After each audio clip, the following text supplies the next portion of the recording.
After using this TWS for a month, I have decided to go with this video.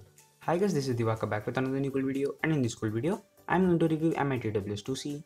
So without wasting any more of the time, let's get started.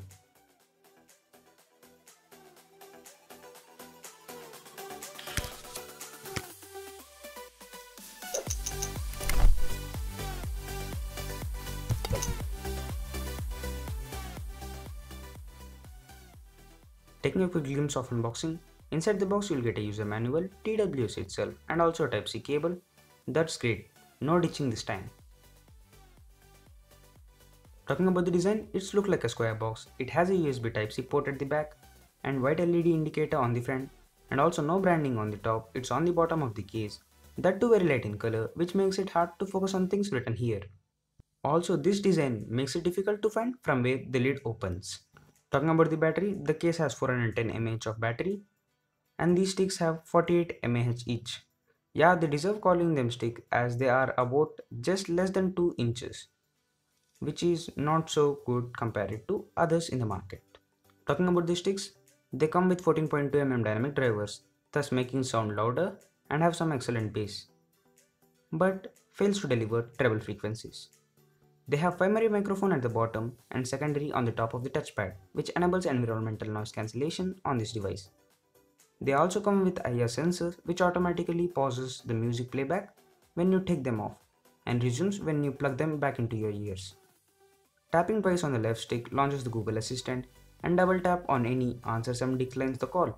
When this is done on the right one, again music playback will play and also pause.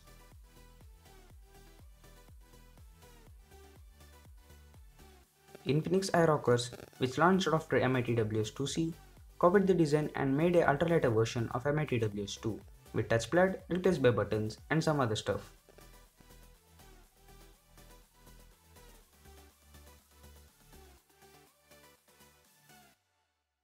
The case comes with magnetic lock, so no worries if you hold the case upside down, and if in case you place them incorrectly, you'll get notified when you close the lid, and then you can place them back in the right positions. I'll cover about the build quality at the end. Let's move on to the connectivity. I did the connectivity test between OnePlus Buds and MI TWS2C, and I tried to connect them to two different OnePlus Nods. I got some amazing result as MI was able to connect a second late in the test. All thanks to Google's Quick Pair, and no problem if you don't have a Xiaomi phone. It's that you won't be able to see case charge. To reset the connection history, place the sticks inside the box and hold the touchpad for 5 seconds and you are ready to go with a new pairing device. Just turn on the Bluetooth on your phone and open the lid of the case and then click on MI TWS2C. That's all. They also come with IR sensors which automatically pauses the music playback when you take them off and resumes when you plug them back into your ears.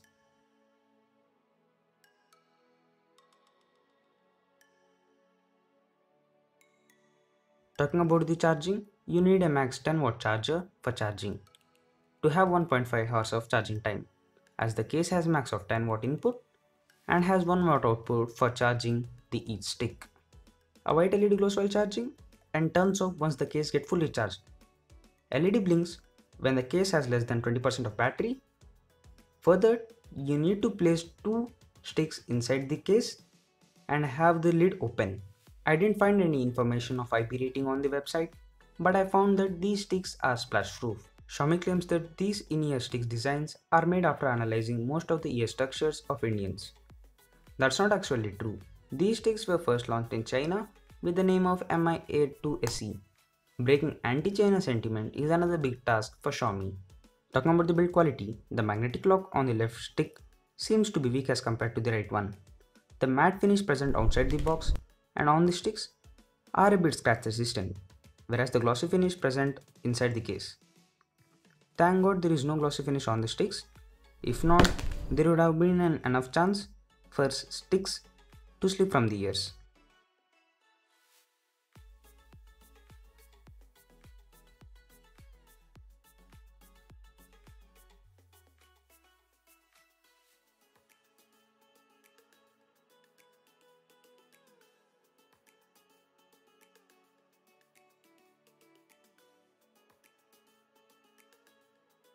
For those who usually travel a lot, a earphone case is recommended to help you out when they are dropped. Now here is the audio quality check of this MI-TWS2C with WAC codec turned on, as SBC and WAC codec are supported by this TWS, which is common for this price range. There is no LSDC support, in case if you want to know.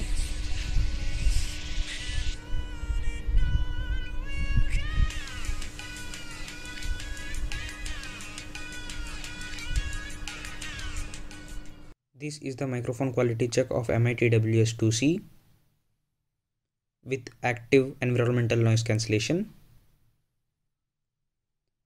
Do post your views in the form of comments of microphone quality of MI-TWS2C.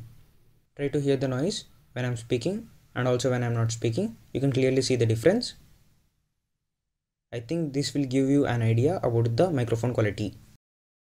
I guess that's pretty much it in this video. There are some bloopers coming up in this video. Do enjoy them.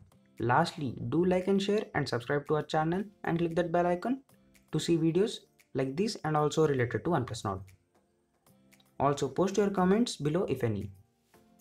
So thanks for watching guys. I'm Divakar signing off and I will meet you in the next one. Until then, take care of yourself. Bye bye.